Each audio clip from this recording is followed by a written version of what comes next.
애벌레 얘기가 있는데 애벌레 형제가 있었습니다. 원래 원문에는 구덕이라고 되어 있는데 좀 그러니까 애벌레 형제가 있었는데 삽, 그 농사 기구 있지 않죠? 삽 거기 위에 있었는데 농부가 쓰려고 삽을 드는 순간 한 마리는 죽은 고양이 위에 떨어졌고 한 마리는 길가 틈에 떨어졌습니다. 길가 틈에 떨어진 그 애벌레와 달리 고양이 사체에 떨어진 그 애벌레는 사흘 동안 그 사체를 먹고 먹어서 대단히 배부르게 됐습니다. 그러자 그 이후에 길가에 떨어진 형제가 어떻게 됐는가 가서 보니까 길가 형제한테 너 어떻게 지냈냐 물으니까 나 사흘 동안 아무것도 먹지 못했다. 근데 너는 어떻게 이렇게 통통해졌냐? 너 성공 비결이 뭐냐? 그러니까 이 고양이 위에 떨어졌던 그 애벌레가 내 머리와 성격이 좋아서다. 그렇게 얘기했습니다. 여러분 그렇습니까? 그냥 그 어떤 사람이 삽 들다가 자기가 사체에 떨어진 거고 한 사람은 길가 틈에 떨어진 거 아닙니까? 그러면서 이렇게 얘기했습니다. 성공한 사람한테 물어보라. 당신의 성공 비결이 무엇인가? 내 머리와 성격과 뭐 여러 가지 이유를 대겠죠. 그러나 길가 틈에 떨어지기 전까지만 그렇게 얘기한다. 길가 틈에 떨어지면 아무도 그렇게 얘기하지 않고 반드시 길가 틈에 떨어질 때가 온다. 우리의 두뇌와 성격은 노화와 죽음, 후회와 수치, 우리가 통제할 수 없는 사람, 사건들 앞에서는 무용지물이 된다. 우리는 두뇌와 성격의 힘을 힘입어 살도록 창조되지 않았다. 이렇게 얘기하는 것이 있습니다. 여러분 우리가 오늘부터 사무엘서를 살펴보게 되겠는데 그 바로 앞에가 사사기죠. 우리가 사사기를 이미 살펴봤습니다. 사사기의 결론은 어떻게 끝냈습니까? 그때 이스라엘에 왕이 없으므로 사람이 각기 자기 소견에 오른 대로 행하였더라. 사무엘 사사기 그 앞에 끝나기 전에 4장은 진짜 이거는 이 당시에 와 이건 뭐 성경에 이걸 익힐 수 있을까 애들이? 토막 살인 내서 레위인이 첩을 가지고 그것도 토막 살인 내고 뭐 엄청난 일들이 일어나는 것을 지금 우리가 살펴봤습니다. 그 시대 가운데 동일하게 연속선상에 지금 이야기가 이제 나오고 있는 거죠. 아직 새 시대가 뭐 여러 오지 않고 있는 그런 상황입니다. 그 사사기와 사무엘서 사이에 룻기라는 것이 여러분 하나의 이야기가 이제 껴 있죠. 룻기도 사사들이 통치하던 시기에 이스라엘의 흉년이 드니라라고 시작합니다. 단순한 흉년이 아니죠. 사사들이 통치하던 시대에 이스라엘의 흉년이 드는데 더 나아가서 그 흉년이 들어서 모압 지방으로 간 한 가정이 있는데 가서 아버지 죽고 두 아들은 결혼했는데 두 아들까지 다 죽어서 3명의 과부만 남습니다. 모압 2명의 며느리와 함께 나옴이라는 한 여인이 고국으로 돌아오면서 일어났던 일을 하나 이제 넣어두고 있죠. 근데 이제 사무엘서는 크게 사울, 사무엘, 그리고 다윗의 이야기로 3명이 거의 다 이제 사무엘서를 끝나게 되는데 그 앞에 사무엘상은 한나의 이야기로 시작합니다. 그리고 사무엘서와 사사기 중간에는 룻이라는 여인의 이야기를 분명히 넣고 있죠. 사무엘로 시작하지도 않고 다윗으로 시작하지도 않고 있습니다. 여러분 오늘이 무슨 날입니까? 입춘이 왜 이렇게 잘 알아요? 무슨 입춘에 뭐 하세요? 여러분 지금 밖에 추워요 안 추워요? 겨울이에요 봄이에요? 봄이 아닌 것 같은데 분명히 우리는 겨울인 것 같아서 아직도 춥고 온풍기를 켜고 그러는데 절기로는 입춘이래요. 봄이 오고 있고 오고 있다는 거죠. 밤, 오늘 설교 제목이 여명의 소리인데 여명은 여러분 검은 밝음이라는 뜻입니다. 아직 완전히 해가 뜨지 않아서 분명히 어두운데 밝아요. 이게 어두운 것인가 밝은 것인가? 그러나 여명은 언제나 새로운 것을 상징을 하고 있는데 어떻게 사사기의 이 어둠을 뚫고서 하나님이 새로운 시대를 시작을 하시는가? 우리의 삶 가운데도 새로움이 오기 전에 어떤 모습인가라는 것을 한나의 이야기를 통해서 잘 살펴주고 있습니다.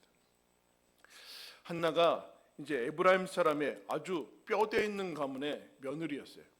그냥 보통은 누구의 아버지라고 소개를 하거든요. 그런데 앞에 거기 1절에 보면은 이 사람은 무슨 현손이 우리는 증손 정도까지만 얘기하지 무슨 그 위에까지 올라가고 있어요. 그야만큼 뼈대 있는 가문에 엘가나라는 한 남자가 있는데 그 사람이 남편이고 본인나와 한나라는 두 명의 이제 아내가 있습니다. 근데 한 명은 자녀가 있고 한 명은 없는데 자녀가 없는 쪽이 한나입니다. 여러분, 한나는 자식이 없고 분인나는 자식이 있었어요. 한나와 분인나가 자식이 있고 없고인데 여러분 무슨 차이예요? 노력 여하의 차이입니까? 한나는 노력을 하지 않아서 자식이 없는 거예요? 아니죠. 분인나는 열심히 노력을 해서 자식을 얻은 겁니까? 이 자식은 그야말로 그 당시에 뭐 지금도 마찬가지지만 인간의 힘으로는 어떻게 그 만들 수 없는 것을 하나 상징하는 거거든요. 여러분 오늘날에 수많은 의학, 과학 기술이 발달을 하더라도 여러분 아기를 가지고 싶어도 못 갖는 사람들이 있습니다. 근데 그 당시에는 무슨 의학이나 이런 것이 전혀 없는 상태이기 때문에 자식은 그야말로 하나님이 주셔야만 가질 수 있는 것으로 상징이 되죠.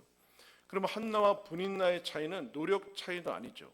근데 우리는 많은 것들을 노력 차이로 내가 얻었다라고 착각을 하게 됩니다. 전혀 그런 것이 아니죠. 오히려 한나가 더 열심히 노력을 했을 거예요. 안 생기니까. 그러면 분인나와 한나의 차이는 여러분 사람됨의 차이입니까? 어때요? 분인나는 대단히 착하고 한나는 못돼 가지고 지금 자식을 못 얻는 거예요? 몰라요? 안 만나봐서? 지금 보면은 별로 둘 다 착해 보이지는 않아요. 어쨌든 그런데 어쨌든 분인나는 자식이 있습니다.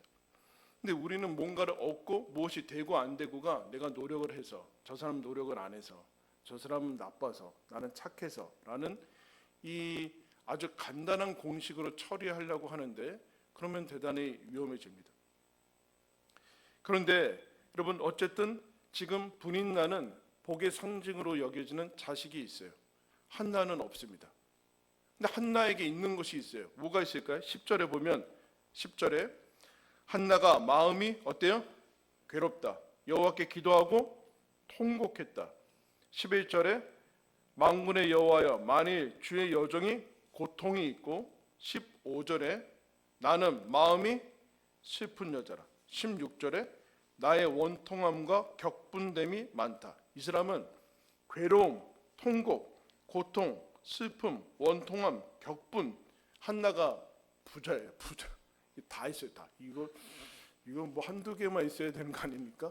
괴롭고 슬프고 통곡하고 막 격분되고 원통하고 고통스럽게라고 스스로 정의를 하고 있어요. 그러면 뭐 당연하지 않겠습니까? 지금 하나님이 주신 복, 가장 중요한 복이 없으니까 괴롭고 슬프고 하는 건 당연한데 그럼 분인나는 있잖아요.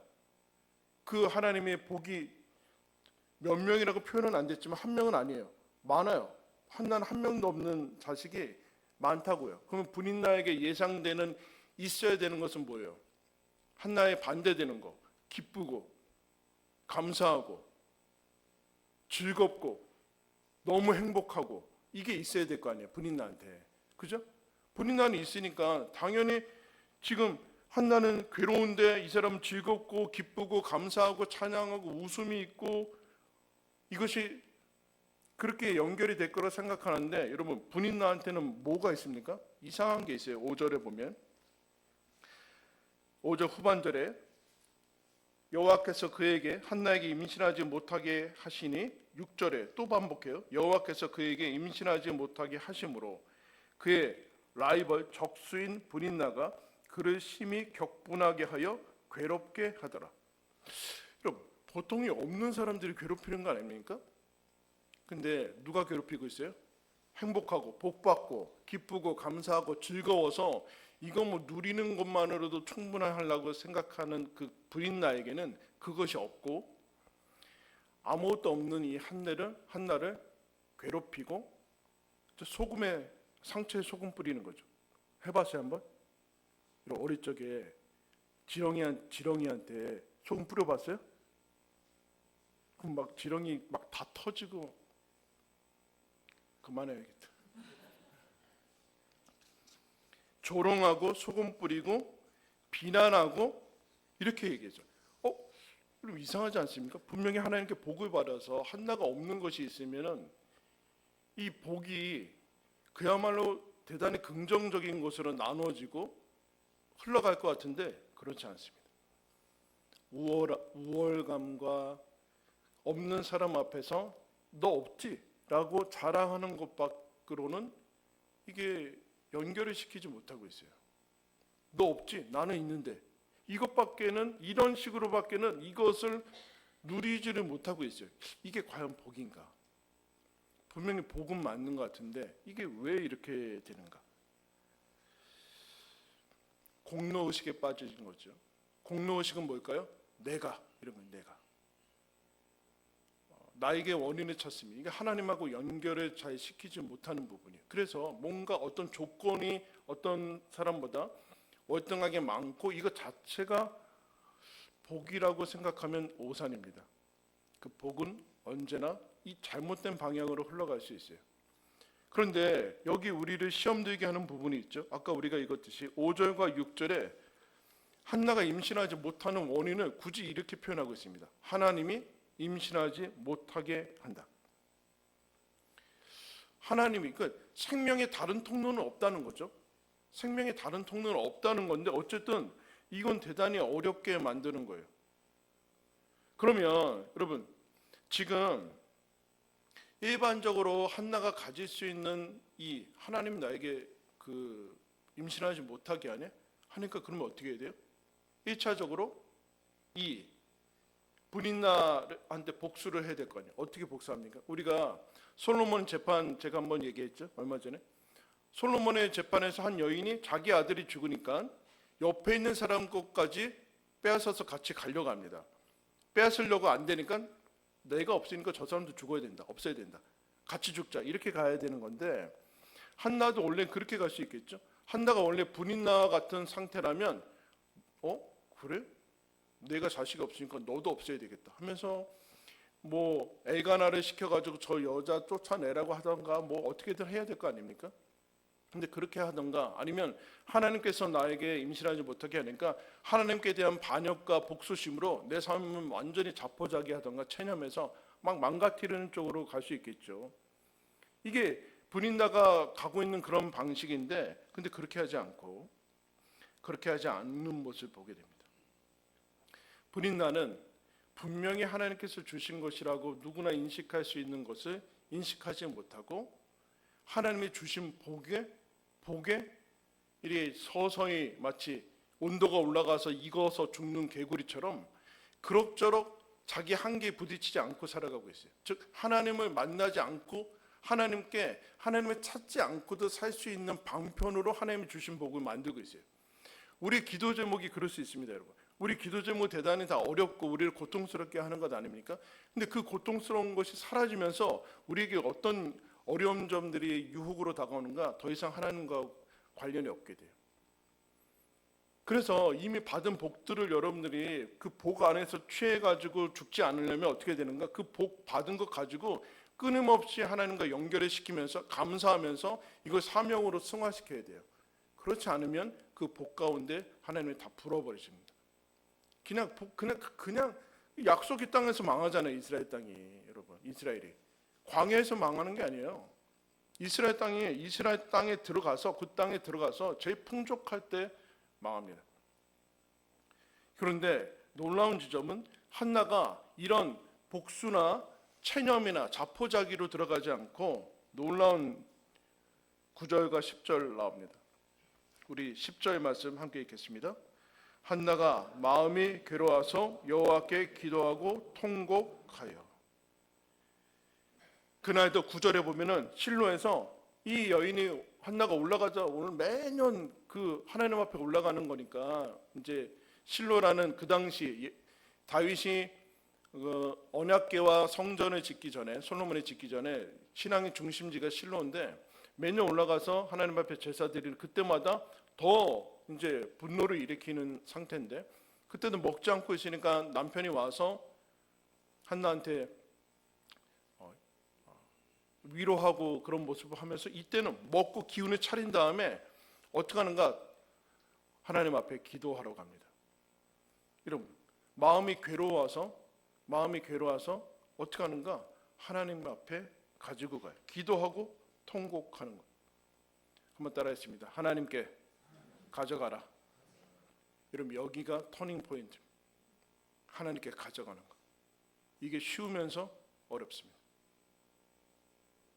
왜요? 한나가 경험하고 있는 하나님은 나를 임신하게 해주지 않는 하나님이거든요. 다른 하나님한 다른 신에게 가는 게 훨씬 나아요. 지금은 나를 임신하지 못하게 하고 분인나가 매해 나를 괴롭히고 나를 이 절망케 하고 하는 것을 그냥 보고만 계시는 하나님한테 이걸 어떻게 가져가냐는 이 대단히 어려운 일이죠, 여러분. 근데 하나님께 가져갑니다. 가서 뭐 합니까? 통곡하며 웁니다. 다시 한번 따라하겠습니다. 하나님 앞에서 울어라. 울죠. 근데 아무 데서나 울면 아무 일도 일어나지 않아요. 하나님 앞에서 울어야 돼요. 하나님 앞에서. 이게 대단히 중요한 겁니다. 그러면서 11절에 더 나아가죠. 서원하여 이르되 만군의 여호와여 만일 주의 여종의 고통을 돌보시고 나를 기억하사 주의 아들을 여종을 잊지 아니하시고 주의 여종에게 아들을 주시면 내가 그의 평생에 그를 여호와께 드리고 삭도를 그의 머리에 대지 아니하겠나이다. 서원 기도라는 것을 합니다. 하나님이 나에게 아들을 주시면 제가 이 아들을 하나님께 나시린이라고 하죠. 이스라엘에 하나님께 평생을 구별해서 하나님께 드리겠습니다라는 서원 기도를 합니다. 이 상태로 계속 기도한 기도가 오랜 시간 동안 계속 앉아서 기도하니까 뭐 진이 다 빠졌겠죠. 진이 다 빠져서 소리는 안 나고 그냥 입만 그러니까 엘리 제사장 옆에서 보면서 웬 술 취한 여자가 와가지고 포도주에 술을 끊어라. 엘리 제사장이 소리는 안 들리고 입만 그렇게 하니까 뭐 어떻게 저렇게 기도를 하는가 하면서 술을 끊어라. 그러니까 이 여인이 저는 지금 술에 취한 것이 아니라 마음이 슬픈 여자고 하나님께 마음을 쏟아 넣은 것입니다 라고 얘기를 합니다. 원통함이 많아서 그렇습니다. 하나님에게 가죠. 하나님밖에 없다는 거예요. 하나님밖에 없다. 요나가 그러죠. 하나님 주님께서 저를 쫓아내실지라도 주를 바라보겠습니다. 그렇게 얘기해요. 하나님 나를 쫓아내도 갈 데가 어디 있어요, 여러분? 갈 데 있어요? 그 얘기를 지금 하는데 하나님밖에 없으니까 하나님께로 가죠. 성경에 믿음을 설명하기 위해서 아브라함이라는 사람을 택하시거든요. 하나님이 잉태하지 않는 것으로 아브라함을 인생을 끌고 가세요. 그리고 여기 한나도 마찬가지고 예수님이 마리아 전에 엘리사벳 세례 요한 예수님의 길을 닦았던 세례 요한 역시도 엄마 엘리사벳이 잉태하지 못하는 상태에서 그 잉태하게 한 후에 마리아를 납득시키는 것을 이제 보게 됩니다. 사사시대의 어둠에서 이제 다윗의 통치로 상징되는 하나님의 통치의 빛으로 낮으로 이제 옮겨가는 그 사이에 여명이 있는데 그 여명에 어떤 사람들을 사용하시는가? 조건을 가진 거, 이미 복을 가지고 있는 사람들, 얼마든지 마음만 먹으면 그야말로 그 시대 가운데 바로 쓸 수 있는 사람들을 성경에서 쓴 적이 없어요. 별로. 예수님 시대 보세요. 예수님이 12제자를 뽑을 이유가 없다니까요. 당시 모든 성경 지식을 갖추고 있는 서기관, 바리새인들, 종교 지도자들, 산헤드린 70명 거기에서 12명만 뽑아도 니고데모 같은 사람도 성실하잖아요. 예수님 찾아오고 아리마대 사람 요셉 이런 사람들 다 안 뽑아요. 하나님 그렇게 새 시대에 여러 가지를 안 하세요. 왜요? 여러분 이 시대에 지금 사사 시대가 오랜 시기가 지나고 사사도 계속해서 반복적으로 나타나는데 왜 이 시대에서 벗어나지 못합니까? 엘리와 이제 뒤에 나타나죠. 엘리 그리고 그 아들 홈리와 비느하스는 다 타락해서 하나님이 징계로 다 죽습니다. 왜 이렇게 됐을까? 왜 이렇게 됐을까? 이 문화적으로 전체적으로 다 이것에 뭐가 잘못된지 지금 모르고 있네요.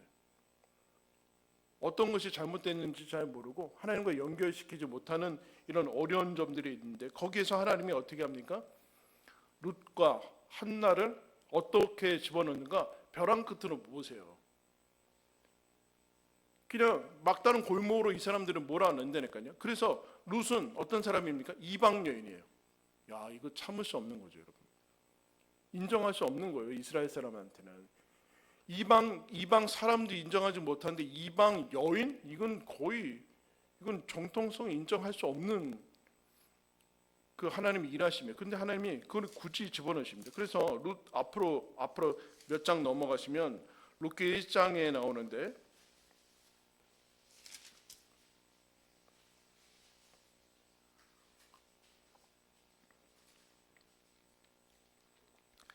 흉년으로 아까 갔다 그랬죠, 모압 지방에. 그 3절부터 보면 나오미의 남편 엘리멜렉이 죽고 나오미와 그의 두 아들이 남았는데, 그들은 모압 여자 중에서 그들의 아내를 맞이하였는데 하나의 이름은 오르바요, 하나의 이름은 룻이더라.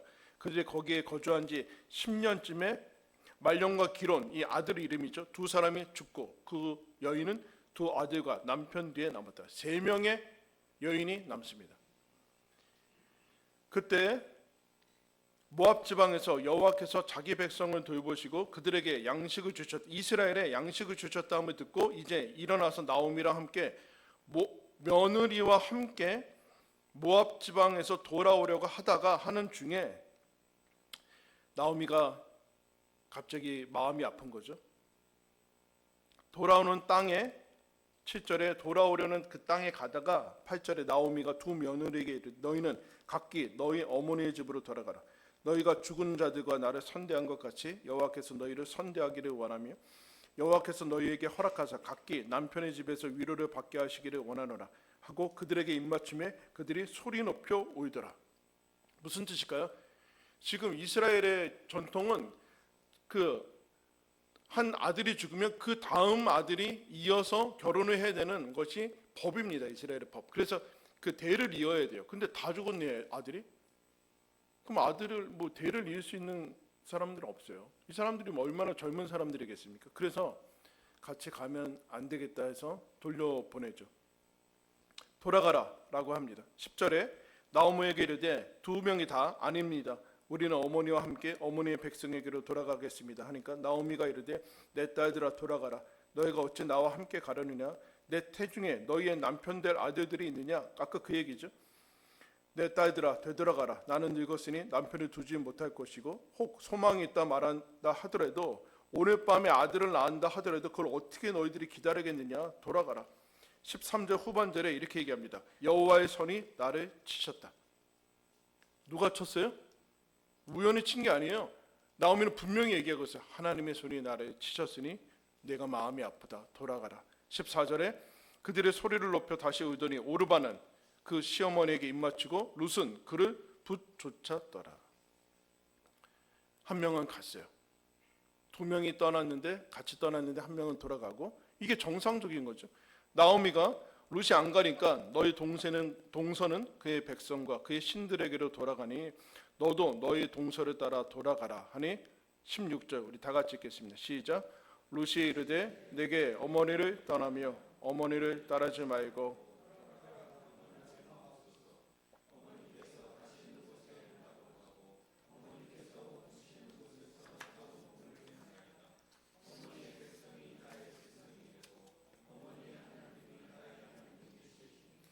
여러분 이게 무슨 뜻일까요? 여러분 어머니 하나님은 어떤 하나님이에요? 시아버지를 죽이고 그 아들들까지 죽인 하나님인데 뭘 따라갈 게 뭐 있어요? 뭐 볼 게 뭐 있어요? 그 땅도 흉년 들었고 자기 땅으로 왔는데 이미 다 죽게 만든 하나님을 무슨 하나님으로 섬기겠다고, 뭐 볼 게 있다고, 무슨 비전이 있다고 지금 따라가겠다는 겁니까? 근데 룻이 하나님을 따라갑니다. 아무 비전도 소망도 아무것도 없는 상태에서 하나님을 붙들고 하나님이 살아계신 하나님인 것을 알고서 하나님만을 붙들며 가죠. 여기에서 여러분 어떻게 됩니까? 4장으로 가면 잘 알다시피 룻기 마지막 장, 보아스라는 사람을 정말로 하나님의 은혜 가운데 만나서 4장 아기를 낳죠. 16절 17절에 나오미가 아기를 받아 품에 품고 룻이 보아스와 이제 결혼해서 아기를 낳고 그의 양육자가 되니 그의 이웃 여인들이 그에게 이름을 주되 나오미에게 아들이 태어났다 하여 그의 이름을 오벳이라 하였는데 그는 누구의 아버지예요? 다윗의 아버지 이새의 아버지였더라. 룻은 다윗의 증조모입니다. 증조모. 그래서 새 시대가 지금 시작이 되고 있어요.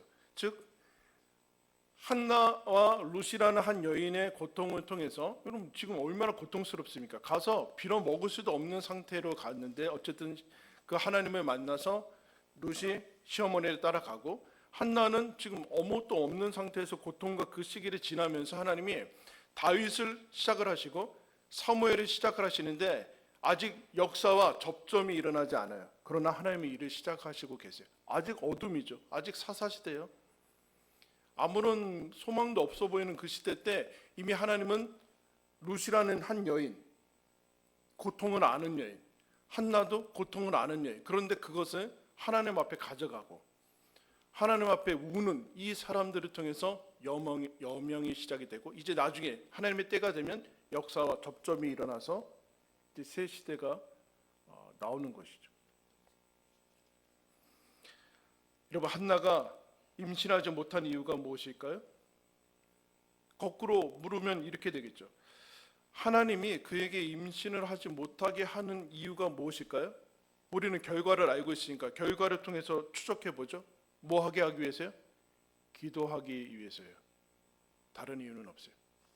만약에 하나님이 한나 분인나처럼 고통 없이 사무엘을 태어나게 했다, 그러면 사무엘은 하나님하고 아무런 상관이 없는 사람이 됐을 거예요.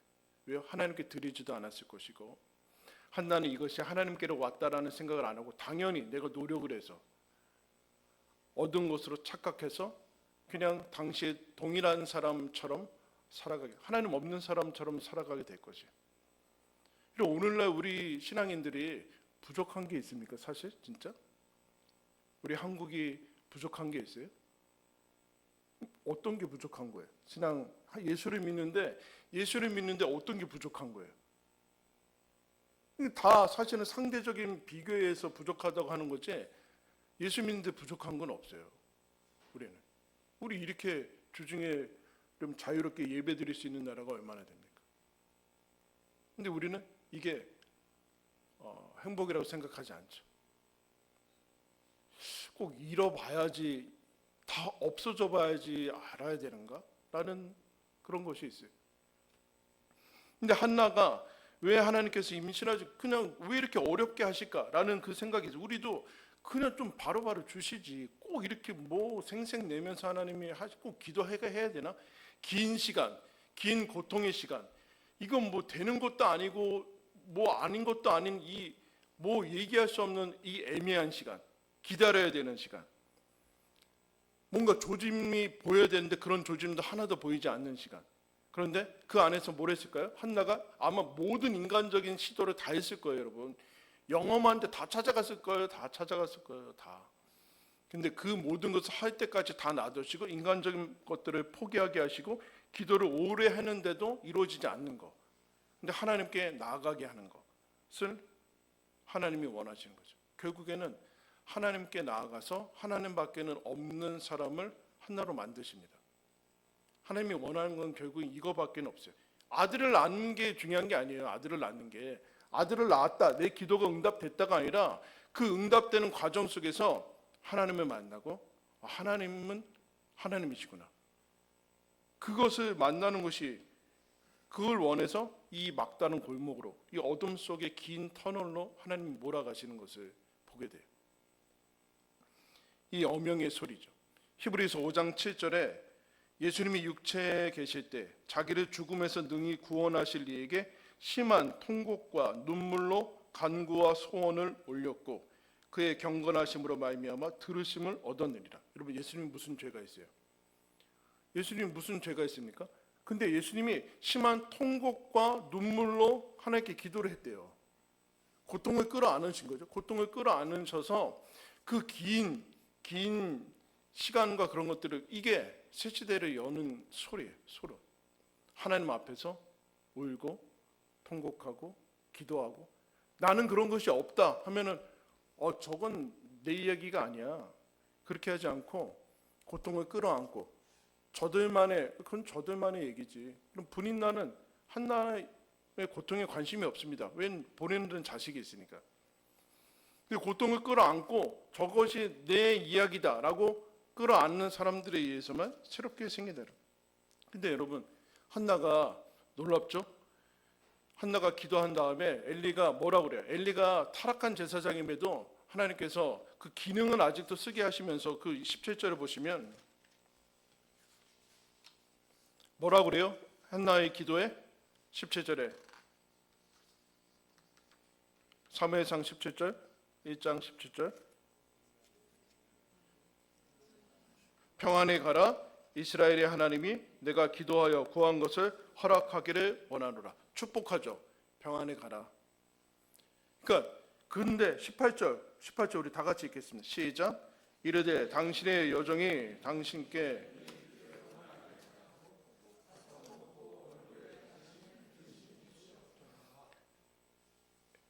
입덧이 막 나는 거예요? 오, 드디어 잉태가 됐구나. 아무 일도 생기지 않았어요. 잘 보세요. 이 엘리 제사장 입에서 나오는 이 축복, 너가 기도한 거 이루어주기를 원한다. 평안에 가라. 라는 이 한마디를 한나는 그대로 받습니다. 믿음으로 받고 다시는 근심하지 않고 있어요. 애기 아직 안 생겼어요, 여러분. 다음 절 넘어가야 돼요. 애기가 생길지 안 생길지는 이제 한나한테는 중요한 게 아니에요. 지금 중요한 부분이 아니었다고요. 하나님께서 이 기도를 들으셨고 나에게 찾아오셔서 마음에 이 묶인 것들이 풀려나가는 것들을 보게 돼요.